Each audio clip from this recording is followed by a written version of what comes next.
Hello and welcome to the Growing Green podcast.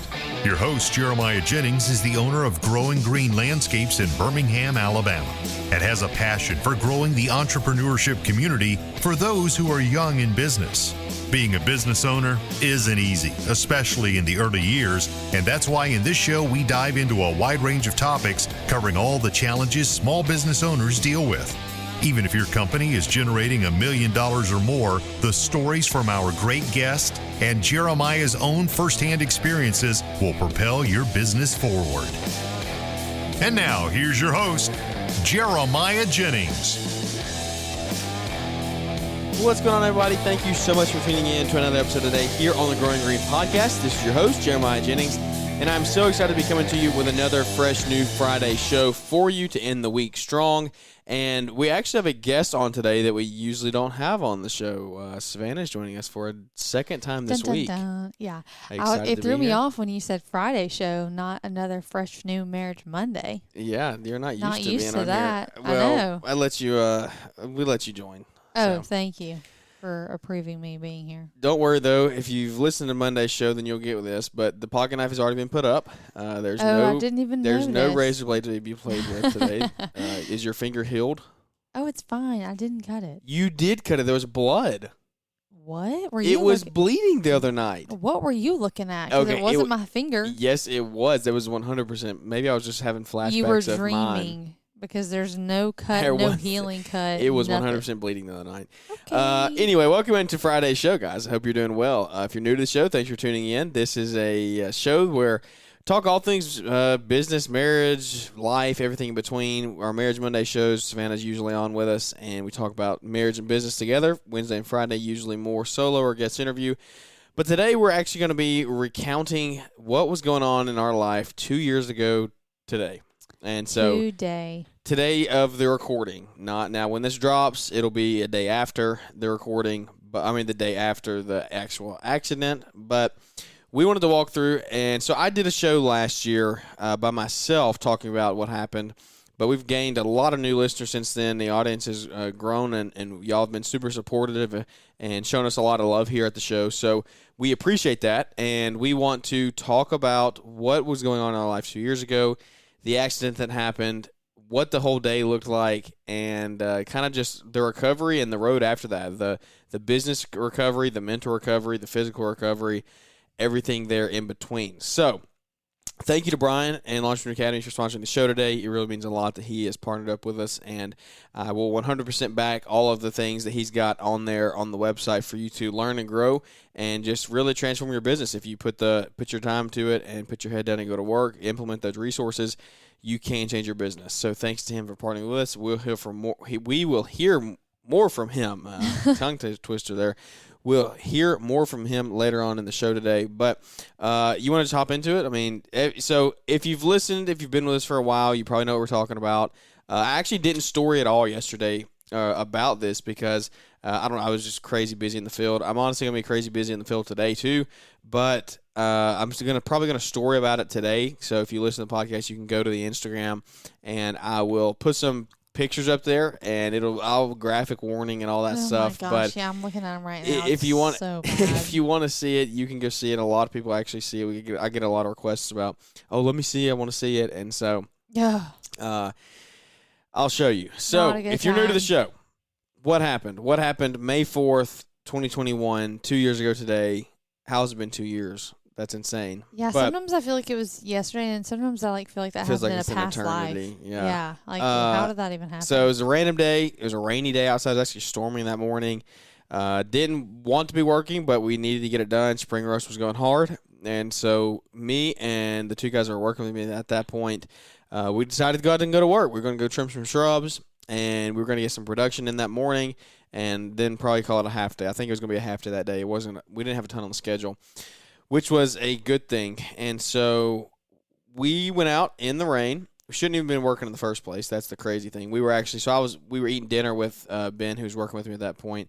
We were eating dinner with him the other night, and we were talking about this because we were just talking about how soon it was coming up on the 2-year anniversary. And he was like, yeah, I know, we shouldn't have been working. Like, it was absolutely insane. But we needed to get it done. That, yeah. Oh, yeah, it was storming. It was literally storming outside. And so should have been there, but we just want to do it. And that was my lesson learned. Don't work in a storm. Yeah.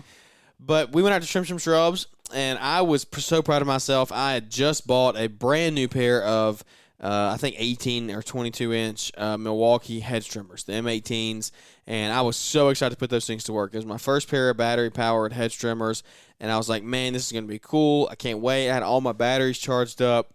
I was excited and ready to go.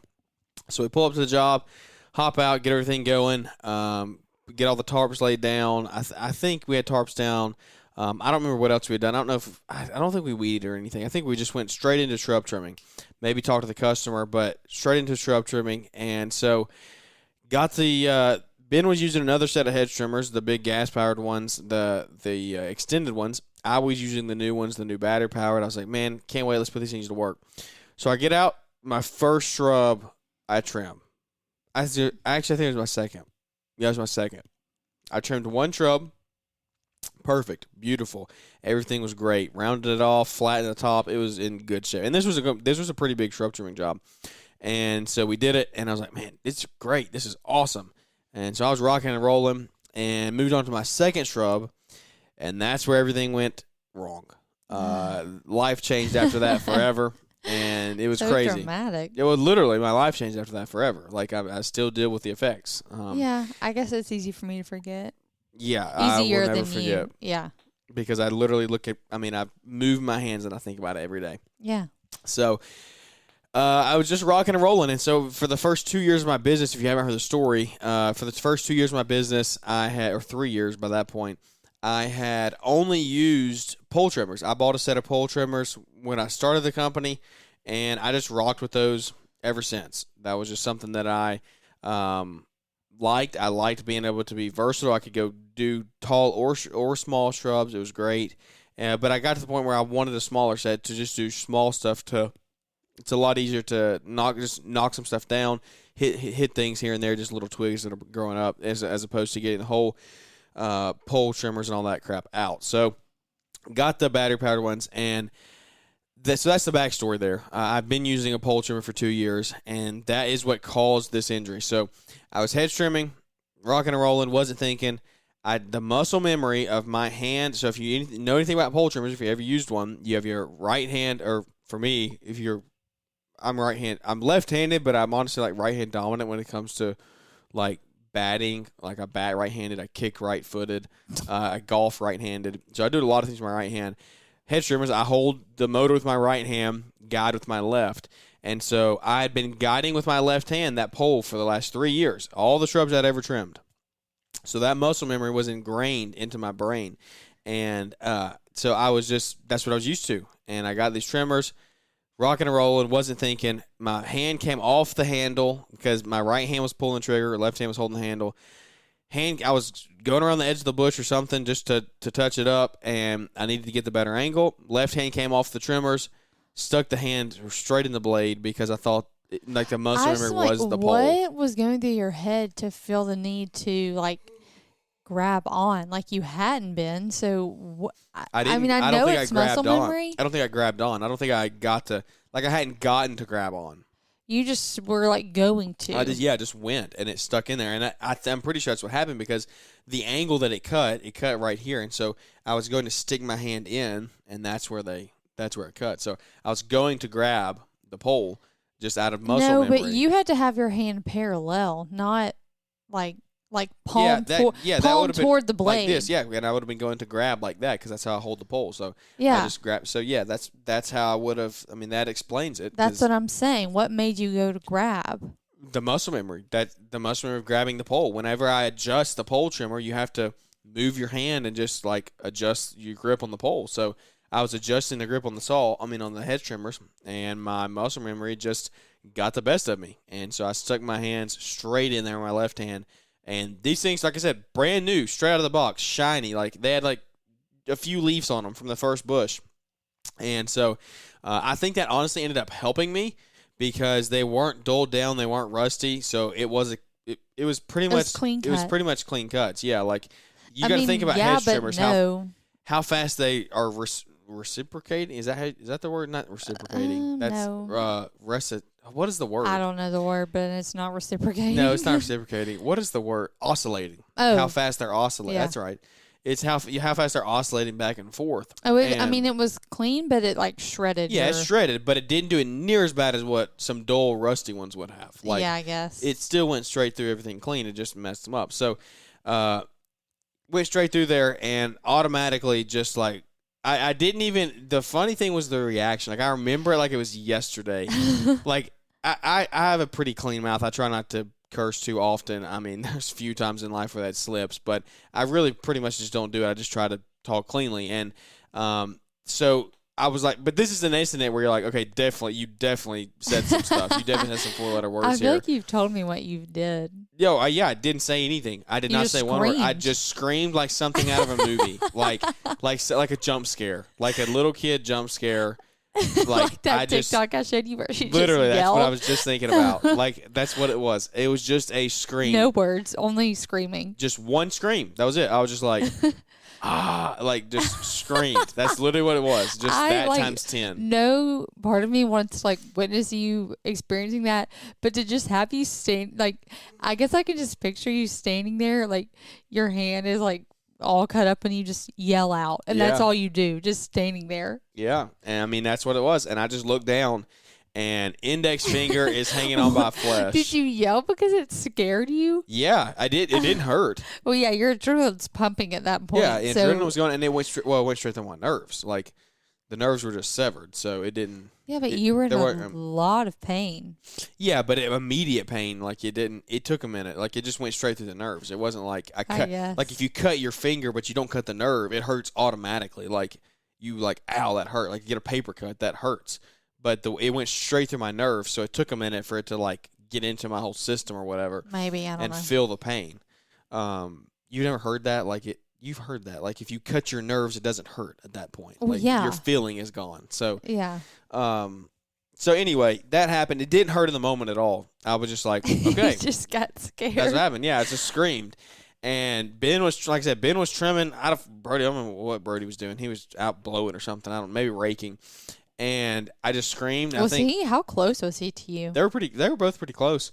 Brody just looked at me because he didn't have headphones. He could hear. So he just heard you yell. Yeah, and he just looked and was like, and he can't handle, he has a super weak stomach, so he can't handle I bet he got white as a ghost. Oh, he did.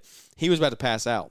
Oh, no. And so I was just like, keep it together, we Brody. went into like 10x speed. Like, you know, your speed you can listen on the podcast. You can go like 1 speed, 1 1/4, 1 1/2, 1 3/4, 2. Yeah. I was on like 10x speed. Like I was like, oh my, I was just literally, I told them, I was like, let's go. Like I just got Ben. I was like, dude, I just got my hand off. Like we have to go.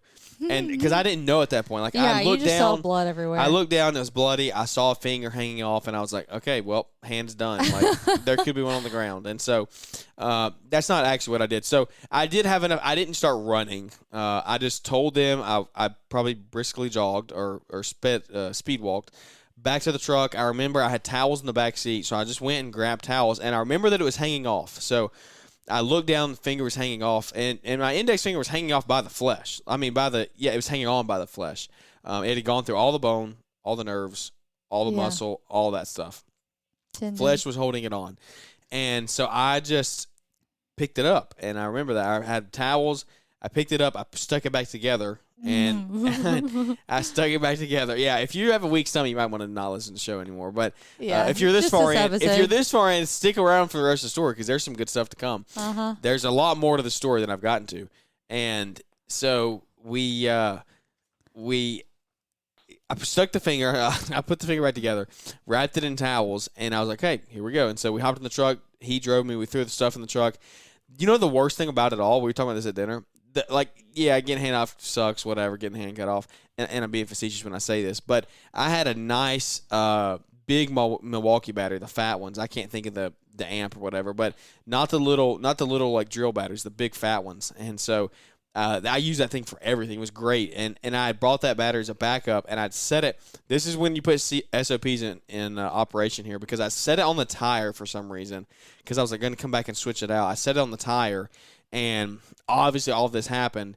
And so we just drove off with it sitting on the tire, and I crushed my nice Milwaukee battery. So that was like $160 out the window. But so did y'all get all your crap, or did you just jump in the truck and go? No, I'm pretty sure we're like through the head trimmers and stuff in there. But I think the tarps and all that were still out there. those godforsaken trimmers there. Somebody else can deal with them. Somebody else is dealing with them. Oh, I forgot. Yeah. So we'll get to that in a minute. And so we hopped in the truck. Ben drove me back to the house, and here's where it gets fun. This is why Savannah joined us, because Savannah, no one can blame me for this. You did not work all night. Blame. You did not work all night. It was my first night off. Doesn't matter. You didn't work all night. What? Savannah, you didn't work all night. I didn't work the night before. That was my first night off of work. So it was my first night's sleep. Oh my goodness! You didn't even work the night before. I thought you were working 3 to 11 at that point. No. I had Were you working night shift still? Yes. You don't remember this? Work was amazing and took me off for, I think, was it 2 weeks? No, it was a while. It was a full week of work, which was 3 shifts for me to take care of you. But I had like 1 week of nights left after that, because I remember thinking about having to leave you, being on medicine and stuff for that long. Yeah. Anyway, so yeah. Anyway, so luckily this is where route density comes into play here. We were super close to the house. We were like 5 minutes away from the house.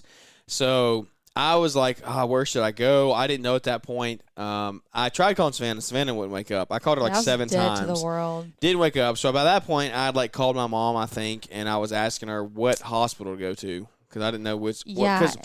I was asking because we have multiple ERs around us, but they're not like full freestanding. Like they're not full hospitals. They're just freestanding ERs. Yeah.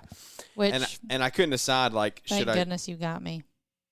Yeah, I know. Yeah. I was like, I don't know, should I go or what? And so, she's the one that told me to go down there, because that's where the hand surgeon was.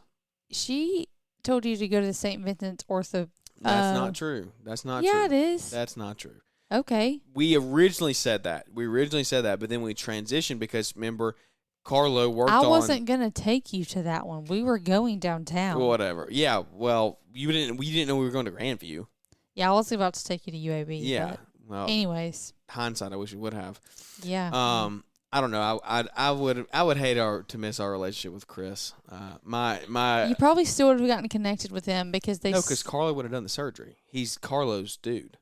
Like, he does all of Carlo's patients. Okay, we're not going to argue about this. Anyway, he's still a hand specialist. And he could have come there. Yeah, he could have, I guess. But anyway, you are trying to get in touch with me. I'm not answering. Yes, Santa's not answering, and so. Figure out what hospital to go into, I guess. Well, we go home, and because I wasn't, we had the truck and trailer. I wasn't driving that downtown. There was no way I was driving that downtown. The real reason comes out that you came home. Why?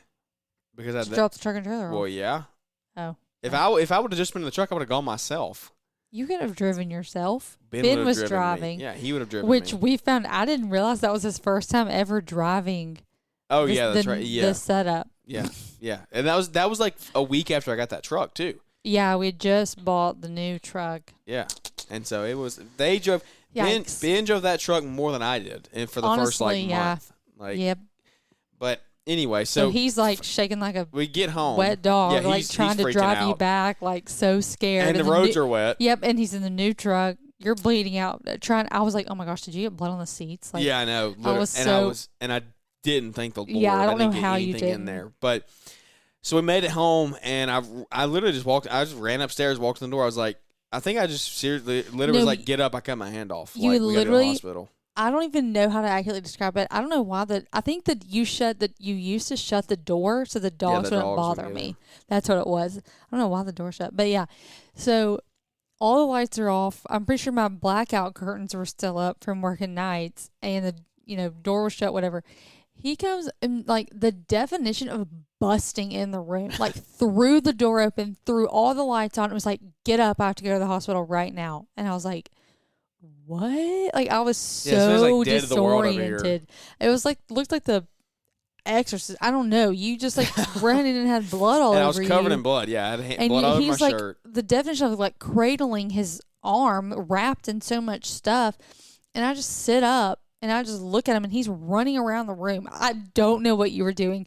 Well, I was pacing because I was freaking out. My hand is hanging off, Yeah. and the pain was starting. Yeah, you were just like, he would not be still. He was just running around the room, coming in and out of the office, going up and down the hallway. I think Ben came in the house, and I remember like, they're getting so much mud all over my floors. Like, this is so disgusting. Okay.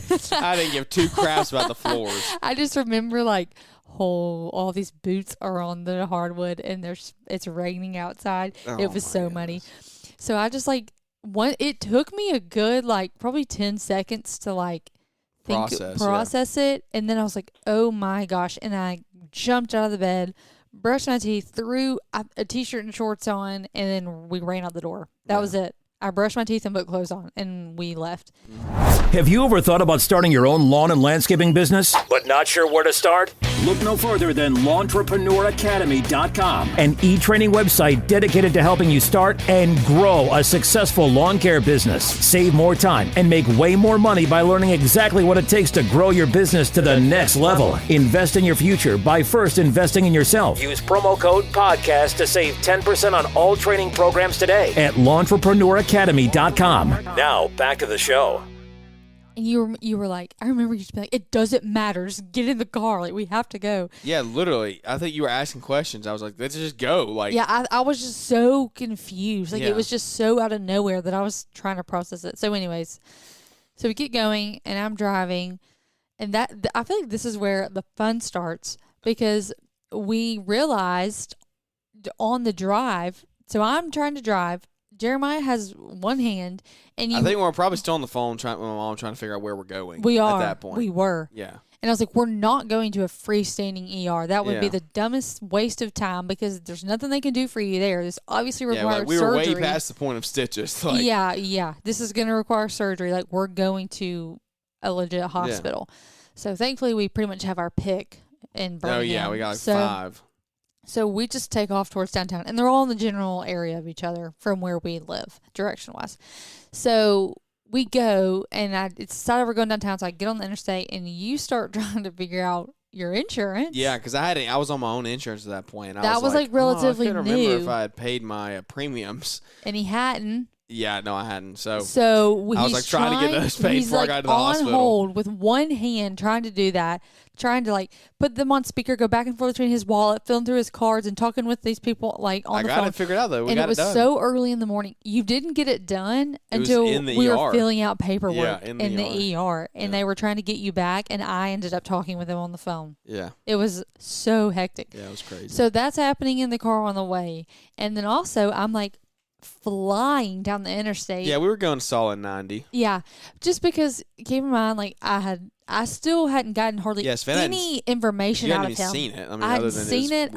I didn't know what happened. Yeah. I just knew that it was bad because he was panicked, and he does not panic. Yeah. So he's panicked. He's covered in blood. He's telling me to take him to the hospital, which has never happened. Not that you've ever needed to, but like it wouldn't unless you needed it. Yeah. So I'm kind of trying to stay calm, and I'm trying to encourage, like, talk him down and keep him calm, because your pain was starting. You kept saying that you thought you were going to throw up.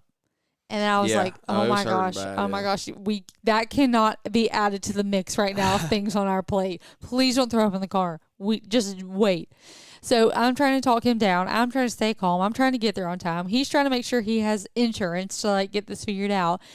And then we get pulled over. Yeah. And that what was funny is like we crossed the bridge. The dude was sitting up on an on-ramp. Yeah. And as soon as we passed him, I was like, he said he's going to pull us up. We're going to get pulled over. And I said, no, we're not. It's going to be fine. And I thought we were good. I mean, we got a solid like 2 miles. Yeah, solid. Yeah. Like it took him a minute to catch up. Yeah. And I just looked, as soon as I saw blue lights, I was like, oh great, here we go.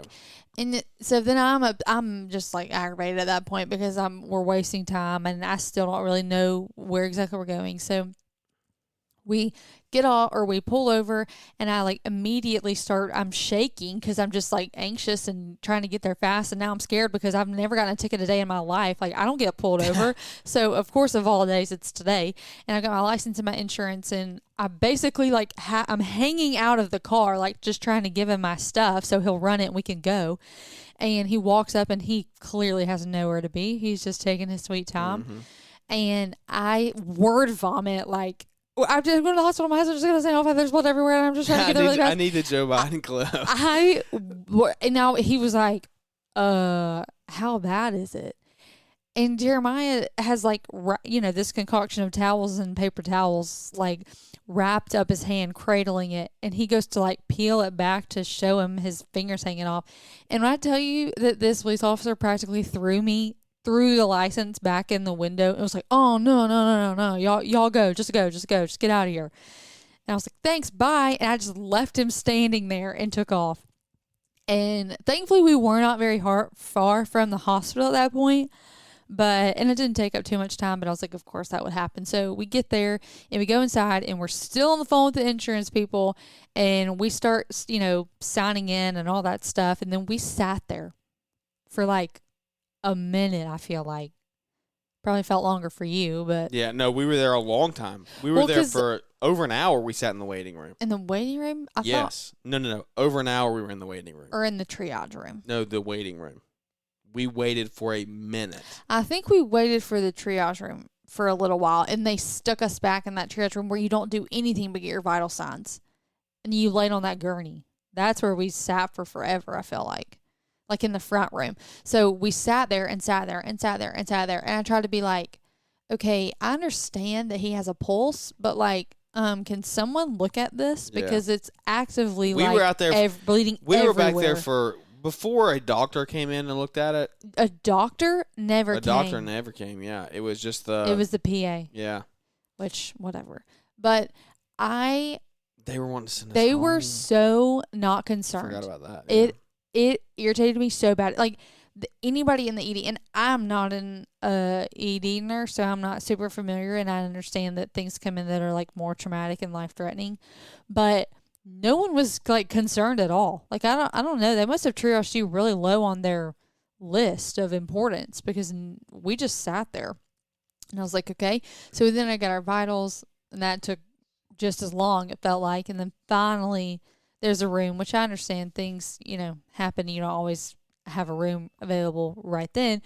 But we get back there, and they get an IV in him, and they finally get him some medicine, and then I feel like things somewhat started happening. You're forgetting the most important thing. The Dilaudid? Yes. I didn't forget that. That was the worst. Okay, so there's this medicine called Dilaudid. It's pain medicine, yeah. Never take it, ever. Well, not everyone has that reaction. If you're allergic, I'm not allergic to anything. I know of nothing that I'm allergic. You have an intolerance. Whatever. I don't care what you want to call it. I almost died. I felt like I was. You talk about the exorcism. I felt like I was in the exorcism. Jeremiah. So they did it because that PA came and wanted to irrigate it and clean it and look at it. And that had to be. It was so bad. She took everything off, and I'm gonna be totally honest. I'm not negative towards her as a person. She pretty openly, like told us she didn't really know what she was doing, because she had never had like that. That was not their forte. They did not deal with stuff like that. And I was like, great, okay, cool. Okay, that's really comforting to know sitting here. So she just took it off and started cleaning it out. These are towels that have been on there for probably 2 hours now.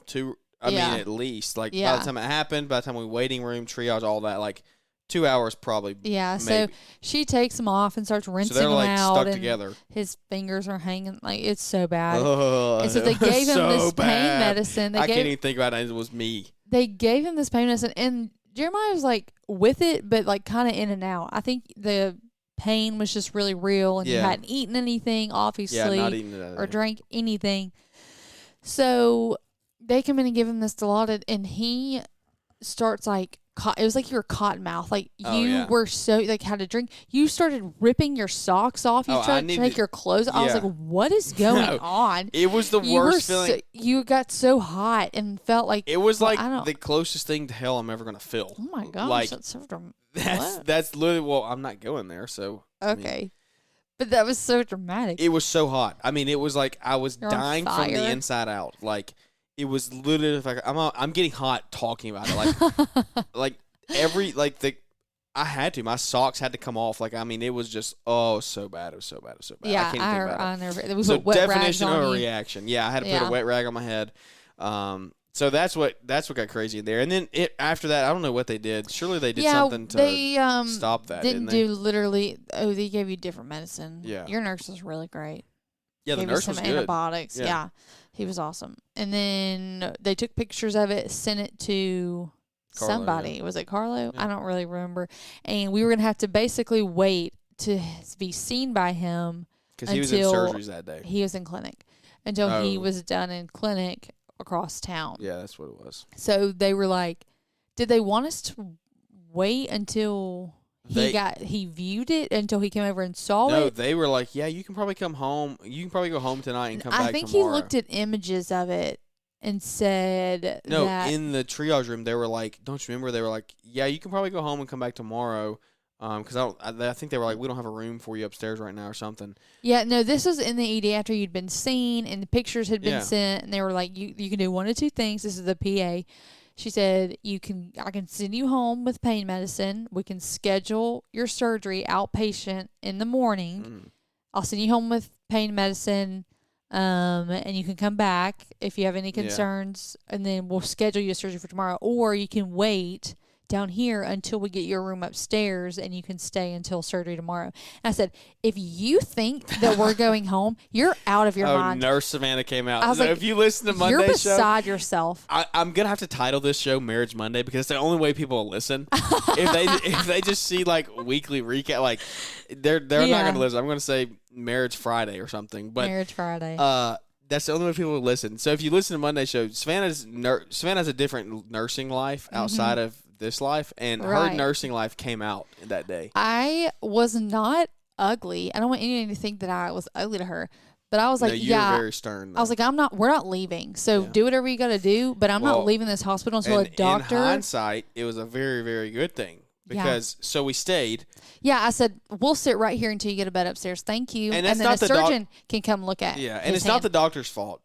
Well, it kind of was. Okay, let me tell you honestly, something right because now. the doctor. She's not a doctor. So No, I'm saying the act like Carla. I'm saying it's not. It wasn't Oh, the act yeah, because he didn't no. know by that point. He's seen pictures, but that was it. Like he didn't have eyes on it. yeah, that was just like I am not trying to sound negative. Like I think PAs are great. Like they're amazing. They're super helpful. But I was just like, I knew she wasn't a hand specialist, and I knew she wasn't a surgeon, and so I was getting so stressed out. I would have loved to that see no one was coming to lay eyes on it that was Yeah. going to be able to do anything. So the hospital we went to wasn't we have a trauma hospital. Yeah, it wasn't here. a trauma hospital. It was not a trauma hospital. Yeah. We should have gone now. Like we know. Like I ended up with great care. The surgeon was awesome. My therapist was Oh awesome. yeah, like, and it the ended up PA being was fine. great. Yeah, She like, just it wasn't her. But we know forte, now. like, yeah. And if this ever happens to you, if you ever have any Go type to a of freaking injury, trauma hospital. fine. If you need to go ahead and know in your mind which hospital near you is a trauma hospital, Yeah. if you have more You than can one. learn anything from this. Go ahead and figure out where you would go if you had any type Seriously, of injury. because you're not thinking in the moment. Like you're No. just trying to get somewhere and get it figured out. Like you need to have that stuff figured out in your head. And so always plan for the worst, hope for the best. And so anyway, we did that. We stayed. We waited. We got a room. We And got it was a like room, 6 and o'clock. Yeah, he did not come up to see you until like 5, I think. I think it was later than that. I think it was 5:36, and Yep. so by that point he came in, and he made me so mad. because he was honestly like, I'll probably come back and do it the surgery in the morning, and He was like, "You get some sleep," and I was like, "Listen, buddy, yeah, X, Y, and Z are why we're not doing that." I just kept asking him. So you're sure you want to Yeah. wait till tomorrow? You want to So, wait? okay. Preface this while you're acting like this. All the other fingers yeah. were fine. My index finger was the one that was severed. Like it was literally flesh holding it on. Yeah. That finger was turning blue and cold by this point. Like, We'd had blood flow some was relatively going. acute changes, and not obviously in a It good wasn't way. looking good, and We we had were been 12 watching hours it like out of a surgery hawk. at this point. Yeah, out If- of injury. Well, like- 12 hours out of injury and potentially 12 more hours out of surgery Yeah. if we did Well, the we were next like day. 10. Yeah. So obviously we're watching it like a hawk. His perfusion, his pulses, whatever. And I just am like, okay. For all you that don't know what perfusion is, that's when you like press down on your skin and how watch the long blood- it takes you to The blood to color refill. back. Yeah. Nurse Jeremiah coming out there. Oh, thank you for that. So within the last hour before he came up there, we had gotten the nurse in there because his cap refill was not good. It was ice cold. It had turned blue. I was like, okay, obviously things aren't looking great, and I'm very concerned that if we wait to the morning, there's going to be some potentially irreversible damage. I'm not a surgeon. I'm not trying to act like I know more than him, but I was just like, this is not where we're not holding steady anymore. Let's be honest. This dude didn't want to. He had been in clinic all day that day. Yeah, he didn't want to do it. And the OR was booked. That was the problem. Yeah, he would have done the surgery as soon as he got there, but the OR was booked, and so he was like, it's going to be 9 o'clock. I did not go into surgery until 9 o'clock that night. It was 10. So, it was after 10. Yeah, it's 10 o'clock, and so we literally. We had the conversation. I will never forget. He kept trying to put it off, not in a he didn't care type of way, but probably. And I remember almost being in tears, sitting on the edge of bed, being like, "Are you sure?" Because I'm very concerned, and I don't feel like it will have as good of an outcome if we wait that long. Yeah. So he finally was like, "Oh, yeah, okay. We'll take him tonight. I'm going to go home and get some dinner, and I'll be back." He was like, "I'm going to go home and eat with my family and put my kids to bed." And I was like, "Dude, that's fine. I get it. We're okay. Cool. Just give him some more pain meds, and we'll see you in a couple hours. It's fine with me." It was all good. So there we went. Well, and we had the conversation. That was the conversation where we were having, we don't know if we didn't know if the finger was going to, come back or not. Oh, yeah. He totally was like, "Plan this for me." So, long story short, you can only... Yeah, we got to condense it here. Yeah, you can only be under the tourniquet, have the tourniquet on for so long, cut the blood flow off completely for a few hours, I think. It was a 3-hour surgery. Yeah, and he was like, I don't know how long it's going to take me to repair that index finger. I'm going to do my best, whatever. It's probably going to be multiple surgeries. So, he went in and repaired... So, the agenda for night one was... Fix the index finger. Finger, and then he's going to go in a week for surgery number 2.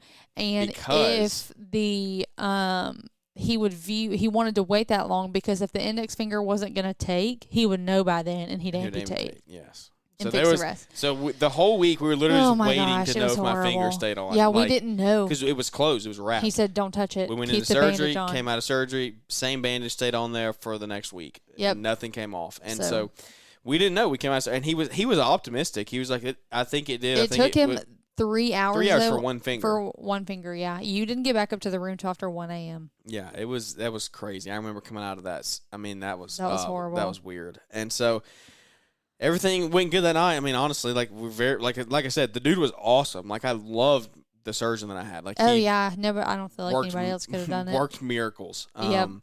And got it back together. So then waiting game at that point. Waited another week, went back in the next Monday and had another surgery. Went well. And kept your finger. Yeah, and honestly, he was like, so that one was bad, but the other ones were worse because they got more of the nerves. The tendons. The tendons, yeah. Mm-hmm. And it shredded them more. The middle finger and then the ring finger. And so those were, it was another 2 or 3 hour surgery. It was, I think it was close to 3. Yeah, and so, but he got them back together, and so we were just, at that point, it was like, cool. And we literally started therapy the next day. Yeah, I remember after surgery. That was weird. I was I mean, we left knowing, I have pictures on my phone of I'm trying, demonstrating what you wouldn't be able to do with your fingers. And he was right. Yeah. And I don't know. It's a long road. Right. So we started therapy the next day. Therapy was a 4 to 6 month process. I don't remember how long it actually took. I don't think it didn't take 6. It was probably 4 months. Yeah. But 4 months, 3 days a week, and it was. We didn't stay 3 days a week. I think that was only in the very, very beginning. I think we went to 2. We never went less than 2. No. I'm just. But it was from 3 to 2, and so 40 minutes from the house. That was rough. It was a lot of driving. And I was driving you because you couldn't drive for a while. Because I was still on. Well, and you didn't have a hand. Yeah, that was you though. I could have driven. Yeah, you just but didn't no. want me to. Then you literally got on a mower the next week. Yeah. Yeah. So, this was middle of spring. I mean, I had a lot to do. So, I took it easy. I didn't do anything the rest of that week. Luckily, Ben was able to just keep his head above water. Micah, the guy that I started the company with, he helped. They worked a Saturday. It was huge. I could not have done it without them. But yeah, it was so stressful. It was crazy. It was a crazy couple of days. We started therapy. The road to recovery began, and had a great therapist. And so, it was wild. I cut my stitches out too early. Jeremiah's so stupid. That's still most satisfying thing I've ever done, hands down. God, hands down. So if you ever so I think there was you roughly cannot promote this. What? No, I'm talking about how many stitches I had. Oh, I think there was roughly 100 stitches. I don't remember. It was between 80 and 100. I remember that. Roughly 100 stitches, and that's a lot of stitches between 4 fingers, and they were getting old. They started hurting. They were itching. Yep. They started hurting. What? I'm not amused. Okay, it wasn't your hand. I let them stay in long enough so he was like the therapist was going to cut him out, and he was going to cut him out. Yeah, he told you not to. He told me not to, but I knew that they were closed. Like they were closed. The stitch was. If you've ever had stitches, they move around. Like they're tied together, and then once the skin is closed back and it's healed, then the stitch like moves around in there. And so they got super loose, and so they were so loose by that they were catching on stuff. They were hurting, and I had like another. I don't know. I think it was over the weekend or something because I wasn't going to be back at therapy for a couple of days. And I just took scissors and cut them. Yeah, and I just walked into the other room because I was like, I will not be present for this. Oh, you were so mad. I do not condone this. I was so irritated. I was embarrassed to go to therapy with you next week. Were mad. He was the therapist was awesome. He was we had some great conversations. He was a different thinker, but it was awesome. And he was like trying. I could tell he was trying to hold his like anger in. He was pretty frustrated because he had said multiple times like, "Don't do that, don't." But I just did it. Because also it messed up with your scarring too. Yeah, that was the only reason. It wasn't. I wasn't affecting. Yeah, because you didn't no offense, don't have the knowledge to know whether or not it's totally healed enough for the stitches to come out, and you took a bunch out. I took 25, 30 out. Like a bunch. Yeah, like way more than you weren't supposed to take any out. They were coming out the next trip. So they were coming out the next trip, but it was a couple days earlier. We're getting back into the argument. Anyways, so Jeremiah took them out. Okay, but what I was saying, hands down, most satisfying thing I've ever done. You cut that and you pull that thing out from under the skin, and that's like... Okay, stop. That was so satisfying. But anyway, by that point, it was just road to recovery. It went great. It's a long recovery. You were in the little hook for a long time. Oh, yeah. They made a little cast thing for my hand. I couldn't overextend my fingers because it would tear the tendons. And I forgot about that. That was so scary. Terrifying, yeah. For the first, 6 weeks, I think 6 months. Like, the first 4 months, you could not overextend my fingers because if the tendons tore, he was very, very, upfront and said, if you overwork this and tear these tendons, we will not repair it. Like, we'll put them back together, but you won't be able to move them You again. won't have function of that hand. You won't move your hand. Left-handed, this is my dominant hand, keep in mind. Yep. And so it was a big deal. And so I took that very seriously. Even though I was working and stuff, I worked in the cast. I didn't do that. I didn't do anything crazy like that to mess it up. And so at that point, it was just working in therapy and things. And we just tried to keep our head above water in the business, honestly. Yeah, it was the survival summer. We have never really talked about this before, but I would say, we were thinking about things that we learned from it. I think it probably taught you a lot about delegating because I don't think 100%. You hadn't done hardly any of that up until that point. Yeah, and I realized hey, things still get done. And all of our customers don't drop us. It's okay. Yeah. And so it was good. That was the first time Ben had done anything. I think he ended up doing more that summer. It was great. And so, obviously I hate that it happened, but it helped us. It helped us in the business as far as pushing through, handling adversity and things like that. So things will happen in your business like that. Hopefully nothing as traumatic as that, but when they do come up, just you got to figure out how to handle it. And we were both a little nervous. We had just bought the truck at that point. That was our biggest purchase. That was rough, and that was a definitely a stressor because you had big plans for the summer. You had big plans for that truck. Oh yeah. And we were lined up for that. We were booked out. We had landscape jobs coming in. We were lined up to have a really, really good summer. And that shot us in the foot because I had to be those landscape jobs. I had to be present for all of them. And so we had 3 or 4 on the books when this happened. I made it through, and we did those. And then at that point I was like, we can't book anymore. I'm not able. Yeah. And so that put us behind. And so it was tough, but we learned a lot. Yeah, for sure. We learned a lot. It was a very, very eye-opening experience. I would say if you do something like that, just try to stay above water.